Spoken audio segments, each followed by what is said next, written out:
台湾蔡立青伫总结顺以未来人口上济，真有信心投资台南 CP 值上悬，就是建设安南区为主题。以呈现目前亚太棒球村、亲子园区、社会主体等重大建设，伫希望互乡亲有感，当作一份献礼。其中嘛针对过去一直无到第二升级规划大众捷运安南段已经有谱，期待未来交通路网完善的好消息。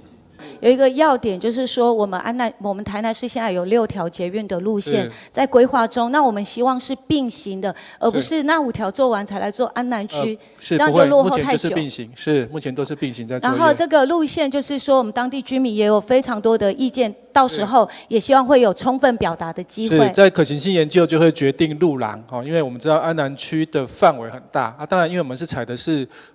我们要采单一系统，未来的营运的这个维护比较单纯，所以我们一样是采跨座式的单轨系统。那目前当然这个是采高架式，所以路宽的选择也很重要。因为如果路太窄，我也没有办法做这个高架的这个建筑形式。所以受限于道路的环境，然后我们希望当然走进可以服务越多的这个在地居民的这个路线会越好。所以可研究未来决定这个路廊以及可行的这个